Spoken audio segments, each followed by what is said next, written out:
हम्म, सभी छात्रों को एक बार पुनः नमस्कार। उम्मीद है आपको हमारी पंचांग ज्ञान की सीरीज पसंद आ रही होगी। अभी तक हम तिथियों में ही चल रहे थे। ये एक लंबा विषय है, उम्मीद है आप सभी बने रहेंगे लगातार, तो आपको अवश्य अवश्य रुचिकर लगेगा और इस विषय के साथ ज्ञान भी मिलेगा। आइए तो तिथियों में ही आज कंटिन्यू करते हैं। चैत्रादि मास में शून्य तिथियाँ। यहाँ पर हम देख पा रहे हैं, हमें आपको एक टेबल दिखा रहे हैं यहाँ पे, मास और सामने शून्य तिथियाँ लिखी रखी है, और शून्य तिथियाँ शुक्ल पक्ष और कृष्ण पक्ष। शून्य तिथि से मतलब ये मानते हैं कि ये निष्फल रहती है, मांगलिक कार्यों में इनको यथासंभव टाल देना चाहिए, जहाँ तक हो सके टाल दीजिए। तो हम चलते हैं चैत्र मास के शुक्ल कृष्ण पक्ष में अष्टमी नवमी, शुक्ल पक्ष में अष्टमी नवमी, वैशाख में द्वादशी दोनों पक्षों में, ज्येष्ठ में चतुर्दशी कृष्ण की और त्रयोदशी शुक्ल पक्ष की, आषाढ़ में षष्ठी कृष्ण पक्ष की, सप्तमी शुक्ल पक्ष की, श्रावण में द्वितीय तृतीया दोनों पक्षों की, भाद्रपद में प्रतिपदा द्वितीया दोनों पक्षों की, आश्विन में दशमी एकादशी दोनों तिथियों की, कार्तिक में पंचमी कृष्ण पक्ष की। देखिए इधर ये जो पहली टेबल है कृष्ण पक्ष की, ध्यान रखिएगा। और चतुर्दशी आपके इधर आती है ये शुक्ल पक्ष की। माघशीर्ष में सप्तमी अष्टमी कृष्ण पक्ष, सप्तमी अष्टमी शुक्ल पक्ष, पौष में चतुर्थी पंचमी दोनों पक्षों की, माघ में पंचमी कृष्ण पक्ष षष्ठी शुक्ल पक्ष, और फाल्गुन में चतुर्थी कृष्ण पक्ष तृतीया शुक्ल पक्ष। यहाँ आपने बताया शून्य तिथियाँ, ध्यान रखिएगा, ये शून्य तिथियाँ हैं। जहाँ यथा नाम तथा गुण है, ये नियम याद रखिएगा, तो आधी से ज़्यादा बातें आपको समझने में आसान लगेगी। अब आते हैं पक्ष रंध्र तिथियाँ। चतुर्थी षष्ठी अष्टमी नवमी द्वादशी चतुर्दशी, इन तिथियों को पक्ष रंध्र संज्ञा दी जाती है। इनमें कोई शुभ कार्य नहीं करना चाहिए, बहुत आवश्यकता में ही हो। आवश्यक आपत्ति काले मर्यादा नास्ति, आवश्यक होता है तो हम करना पड़ता है, कोई काम मांगलिक कार्य हो, कोई भी काम हो। तब आपको बता दें कि चतुर्थी जो होती है उसकी 8 घटी छोड़ दीजिए, 8 घटी छोड़ देंगे, और षष्ठी की जो 9 घटी छोड़ देंगे, और चतुर्दशी अष्टमी की 14 घटी, नवमी की 24 घटी, द्वादशी की 10 घटी, चतुर्दशी की 5 घटी। घटी और घंटा मिनट ये हम आपको बताएंगे। जैसे दिन में 24 घंटे होते हैं, वैसे ही 60 घटी भी होती है। 1 घंटा बराबर 2.5 घटी, 2.5 के हिसाब से पहाड़ा चलता है। 1 घंटे का 2.5 घंटा, 2.5 डम 5, 2.5 डम 7.5, 2.5 डम 10। ये हम आपको आगे विस्तृत रूप से समझाएंगे। फिलहाल आप इतना ही समझिए इसको, और अब हम आगे चलते हैं इसी विषय के साथ। तिथि योगिनी चक्र। उपरोक्त तिथियों में आपको चक्रोक्त ईशान आदि तिथियों में स्थित होती है। योगिनी यात्रा के समय बाएं सुखदायक, पृष्ठ में वांछित फलदायिनी, दक्षिण में घर का नाश। ये आपको बताएगा किन दिशाओं में यात्रा करें। तो अष्टमी और अमावस्या को ईशान की यात्रा आपको ये शुभ फल देगी, ठीक है। और तृतीया और एकादशी को तिथि योगिनी चक्र के हिसाब से आग्नेय की, और चतुर्थी द्वादशी को नैऋत्य में, सप्तमी पूर्णिमा को वायव्य में। ये जो आपको ऊपर चक्र दिखा रहे हैं योगिनी यात्राओं के समय ध्यान रखिएगा, ये आपको शुभ फल प्रदायिनी रहेगी। योगिनी सुखदा वामे पृष्ठे वांछित दायिनी, दक्षिणे धनहंत्री च सम्मुखे मरण प्रदा। ये इनका ध्यान रखिएगा। पूर्व में और तिथि प्रतिपदा और नवमी, दक्षिण में प्रतिपदा त्रयोदशी, पश्चिम में षष्ठी चतुर्दशी, उत्तर में द्वितीया और दशमी। इसका प्रमाण भी नीचे दिया गया है, योगिनी सुखदा वामे पृष्ठे वांछित दायिनी, दक्षिणे धनहंत्री च सम्मुखे मरण प्रदा। यहाँ पर हम देखेंगे कि हमको ईशान और ये जो चक्र बनाएंगे, और जो भी हमारी जो तिथियाँ आएगी सम्मुख दाएं बाएं उसके अनुसार इसका लगेंगे। अब आप मतलब घात तिथियों पे राशि के अनुसार। अब ये घात तिथियाँ जब आपको ऊपर दिखाई रही है, अशुभ फल नाशक पदार्थ, यात्रा आदि घात चक्र को वर्जित करना चाहिए। मेष राशि वालों को प्रतिपदा द्वितीया षष्ठी इन तिथियों में शुभ कार्य रोक देना चाहिए। मिथुन राशि के लिए द्वितीया सप्तमी द्वादशी, सिंह के लिए तृतीया अष्टमी त्रयोदशी, तुला के लिए चतुर्थी नवमी चतुर्दशी, धनु के लिए तृतीया अष्टमी त्रयोदशी, कुंभ के लिए भी तृतीया अष्टमी त्रयोदशी, वृष के लिए पंचमी दशमी पूर्णिमा, कर्क के लिए द्वितीया सप्तमी द्वादशी, कन्या के लिए पंचमी दशमी पूर्णिमा, वृश्चिक के लिए प्रतिपदा षष्ठी एकादशी, मकर के लिए चतुर्थी नवमी चतुर्दशी, कुंभ मीन के लिए पंचमी दशमी पूर्णिमा। ये आपकी घात तिथियां हैं, इनमें ध्यान रखिए। कोई भी आपको आपकी राशि के हिसाब से काम नहीं करना है।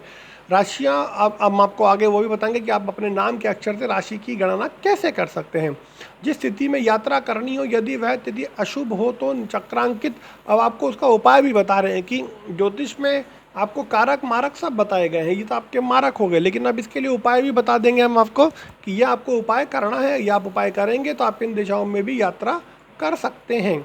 अब आ जाइए, अगर आपको प्रतिपदा में यात्रा करनी है लेकिन आपको निषेध है, आपके लिए दिशाशूल आया पड़ा है, तो मदार का पत्र का सेवन कर सकते हैं। तृतीया को देशी घी, पंचमी को हविष्यान्न, हविष्यान्न मतलब हवन के योग्य अन्न पदार्थ, जिन अन्नों का जैसे तिल, यव, अक्षत आदि जो हविष्यान्न होते हैं उनका। सप्तमी को पुआ, नवमी को कमल पुष्प का जल, एकादशी को जौ का भात, एकादशी को जौ का भात, त्रयोदशी को गुड़, पूर्णिमा को मूंग, द्वितीया को चावल, तृतीया चतुर्थी को देशी घी का हलवा, षष्ठी को स्वर्ण का धोया हुआ जल। मतलब एक जल लीजिए और गिलास में जल लेंगे, उसमें स्वर्ण का कोई मुद्रा डालेंगे, कोई धातु डालेंगे जो स्वर्ण का हो, और उसको उससे मिश्रित करके उसका जल पी लेंगे। अनार का फल, गौमूत्र, दूध, चावल की खीर, रक्त, लाल खाद्य पदार्थ, रक्त के सेवन, रक्त से यहाँ रक्त का सेवन नहीं करना, लाल खाद्य पदार्थ आप कोई भी ले सकते हैं। भात अर्थात चावल। अब आता है तिथि में द्वार निर्माण का निषेध। इन तिथियों में इन दिशाओं के द्वार नहीं बनाने चाहिए। बने हुए द्वारों तिथियों का प्रवेश अथवा इन द्वारों में गमन नहीं करना चाहिए। याद रखिए, आप कोई मकान बना रहे हैं तो, और कोई यात्रा कर रहे हैं तो याद रखिए कि अगर हम कोई मकान बना रहे हैं तो इन दिशाओं में इन तिथियों के अनुसार द्वार नहीं बनाना है, और इन तिथियों में इन दिशाओं के वार से गमन भी नहीं करना चाहिए। अगर कोई पूर्व का द्वार है तो पूर्णिमा और कृष्ण पक्ष अष्टमी में वो वहाँ पे द्वार ना तो बनाएं और ना ही उस द्वार से गमन करें। दक्षिण के लिए शुक्ल पक्षी नवमी से चतुर्दशी तक दक्षिण के द्वार से यात्रा नहीं करनी चाहिए और नहीं उस समय कोई द्वार बनाना चाहिए। पश्चिम के लिए अमावस्या और शुक्ल पक्ष की अष्टमी, उत्तर के लिए कृष्ण पक्ष की नवमी से चतुर्दशी तक हमें उत्तर में ना तो कोई द्वार बनाना चाहिए, ना ही उत्तर के लिए कोई यात्रा करनी चाहिए। मनवादी तिथियाँ, अब हम आते हैं आपके लिए मनुवादी तिथियाँ। हम सबको पता है कि मनवादी तिथियाँ जो होती है चैत्र, तृतीया व पूर्णिमा, ये मनुवादी तिथियाँ होती है। इसमें कोई शुभ कार्य नहीं करना चाहिए, ये सभी दोष युक्त होती है। चैत्र शुक्ल तृतीया व पूर्णिमा, कार्तिक शुक्ल पूर्णिमा व द्वादशी, आषाढ़ शुक्ल दशमी व पूर्णिमा, ज्येष्ठ शुक्ल पूर्णिमा और फाल्गुन शुक्ल पूर्णिमा, ये तिथियां सब होती है मनु आदि तिथि होती है। इसमें कोई भी यात्रा आपको नहीं करनी चाहिए। आश्विन शुक्ला नवमी, माघ शुक्ला सप्तमी, पौष शुक्ला एकादशी, भाद्रपद शुक्ला तृतीया, श्रावण कृष्ण अमावस्या व अष्टमी, ये सब निषेध बताई गई है। अब इसके बाद युगादि तिथियाँ, सबको पता है 4 युग होते हैं, सतयुग, त्रेता, द्वापर, कली। तो कार्तिक शुक्ल नवमी के दिन सतयुग का प्रारंभ हुआ था, वैशाख शुक्ला तृतीया के दिन त्रेता का आरंभ हुआ था, माघ शुक्ला अमावस्या के दिन द्वापर युगादि का प्रारंभ हुआ था, और श्रावण कृष्ण त्रयोदशी के दिन कली युगादि का प्रारंभ हुआ था। वैशाख शुक्ला त्रयोदशी ये सब तिथियाँ जो है ये वर्ष प्रारंभ है जिस दिन युग प्रारंभ हुए थे, इसीलिए इनको पूजा पाठ भजन मांगलिक कार्यों के लिए रिजर्व किया गया। इसमें आप अपने निजी कार्य शुभ कार्य नहीं करें, ये सब अबूझ मूर्त है। सामूहिक कार्य हो सकते हैं इन तिथियों में जो आपको दिख रही है अभी स्क्रीन पे, लेकिन आप अपने निजी कार्य नहीं कर सकते हैं क्योंकि ये युगादि। अब आइए मनवादि व युगादि तिथियों में करणीय कर्म। हम आपको बताते हैं इन तिथियों में स्नान, हवन, जप, दान, पुण्य अनंत कोटि फल प्राप्त होता है, परंतु विद्यारंभ, उपनयन, व्रतोध्यापन, विवाह, गृह प्रवेश, गृहारंभ, नित्य अध्ययन आदि इसमें त्याज्य बताया गया है। सामूहिक कल्याण के कोई भी कार्य इसमें कीजिए, ये सदैव आपको शुभ फल देंगे। शुक्ल पक्ष में कर्तव्य श्राद्ध के लिए इन तिथियों को पूर्वान्न और कृष्ण पक्ष के श्राद्धों के लिए अपराह्न ग्राह्य है। अपवाद, चैत्र व वैशाख शुक्ल तृतीया तथा माघ शुक्ला सप्तमी तिथियां मनवाद युगादि होने पर शुभ कार्यों में ग्रहण करने की शास्त्र अनुमति देता है। मुहूर्त चिंतामणि पीयूष धारा टीका, या चैत्र वैशाख से तृतीया माघे च सप्तमंत फाल्गुनस्य कृष्णे द्वितीयोपनये प्रशस्ता प्रोक्ता भरद्वाज मुनीन्द्र मुख्ये, ये आपको इसकी अनुमति देते हैं कि आप ये इसको काम में ले सकते हैं। अब आइए आपको हम बताते हैं स्वयं सिद्ध मुहूर्त, जो स्वयं सिद्ध हम तो गांव में सुने होंगे, शहर में सुने होंगे, बड़ों सुने होंगे। अबूझ मुहूर्त, अनबूझ, किसी से बूझना नहीं है, चंद्रमा नहीं देखना है, मुहूर्त नहीं देखना है, और आप निष्पक्ष होकर कोई भी कार्य इसमें कर सकते हैं। तो हम आपको चलते हैं चैत्र शुक्ला प्रतिपदा, नवीन संवत्सर का आरंभ होता है इस दिन। ये बहुत ही शुभ होता है कोई भी काम करने के लिए, ये अबूझ मुहूर्त है। चैत्र शुक्ला नवमी, जिस दिन राम प्रकट हुए थे, नवमी तिथि मधुमास पुनीता, शुक्ल पक्ष अभिजित हरि प्रीता, मध्य दिवस अति शीतन धामा, पावन काल लोक विश्रामा। इतनी महत्वपूर्ण तिथि है ये। वैशाख शुक्ला तृतीया, इसको हम बोलते हैं आखा तीज, अक्षय तृतीया, त्रेता युग का प्रारंभ भी इस दिन हुआ था।